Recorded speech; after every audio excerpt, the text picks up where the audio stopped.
is Henry and Mudge book again, and this is Henry and Mudge and Mrs. Hopper's house by Cynthia Ryland.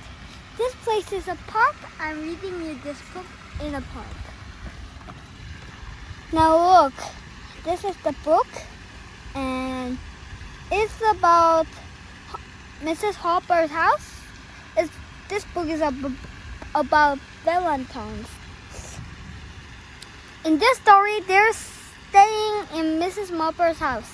Do you want to learn more or no? If you want to learn more, keep watching this video. I'm going to read you this book. Ready, set, go! Henry and Mudge and Mrs. Hopper's house by Cynthia Ryland. A sweetheart dance. Valentine's Day was coming. Henry and his dog Mudge loved Valentine's Day because of the candy. They liked the little candy hearts that said, "You're swell," and "Oh dear," and things like that. I love Valentine's, but I don't love Valentine's of candies. I love Valentine's of love. Henry read the words and Mudge licked them off. They were a good team.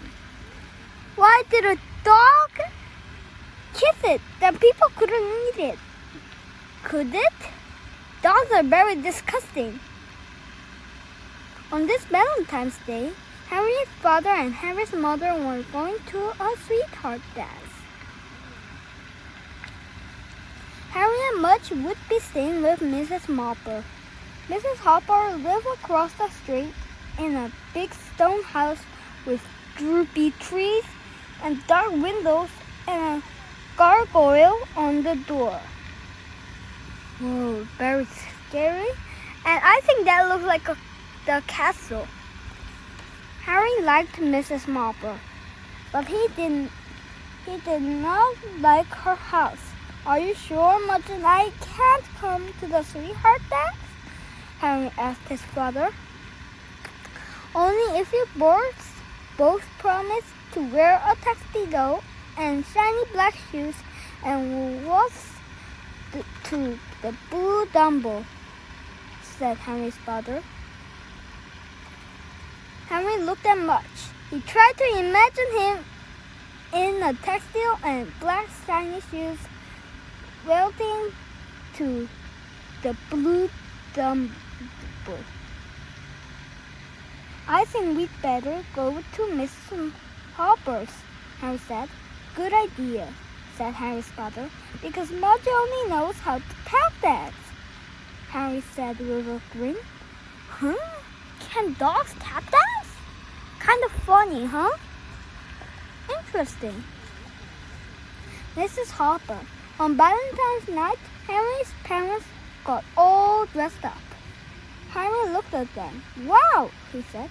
"I bet you didn't know I was this handsome," said Henry's dad. "I did," said Henry's mother, giving him a kiss. "Oh, too much mushy stuff," Henry said to Mudge. "Let's go to Mrs. Hopper's house, quick!" At Mrs. Hopper's house, Mudge licked the gargoyle on the front door. Harry giggled. "He didn't scare you, Mudge," Henry said. When Mrs. Hopper opened the door, she had a violin in her hand. She smiled at Henry. She petted Mudge. She said goodbye to Harry's parents, and Henry and Mudge went inside. "Wow," said Henry. He had never seen inside Mrs. Hopper's house before. It was like a castle. I would like to go and live in a castle. I would like to be the king. Yeah.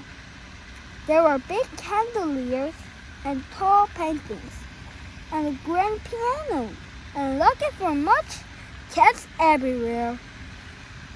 Do you know Mudge likes cats? He don't even bark at them. Wow! How many cats do you have, Mrs. Hopper? Asked Henry. 11, said Mrs. Hopper. All girls. Mudge looked at the cats and wagged. It's doing our chest. Mudge loves cats, Harry told Mrs. Hopper. Mrs. Hopper patted Mudge again. Mudge loves everything, she said. Henry smiled.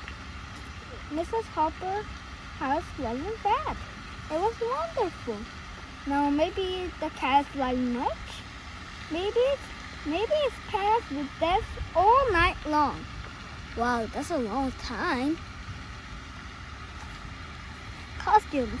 Mrs. Hopper wasn't like anyone Henry had ever met. She played the violin for him. She served him tea. She told him about her father who had been a famous actor. An actor? Wow! She was very kind to Mudge. She cooked him a bowl of oatmeal and gave him his own leaf of French bread. After the treat and music and oatmeal, Mrs. Hopper took them upstairs. She opened the room that had been her father's. Wow, said Henry. The room was full of costumes. There were silk capes and tall hats and shiny coats. There were canes and swords and umbrellas. There were wigs. Mrs. Hopper put a wig on Mudge. You look like a poodle, Mudge, said Henry. Mudge wagged and wagged. Henry and Mudge and Mrs. Hopper spent most of the evening in the costume room. They had a wonderful time. Whoa. And when Henry's parents came back from the dance, were they ever surprised? Mudge was a poodle and Harry was a man. Harry wore a tuxedo and a hat and shiny black shoes. I bet you didn't know I was this handsome, Harry told his dad, and everyone loved and loved. That's the same thing his dad said. It was fun. It's the end of the book.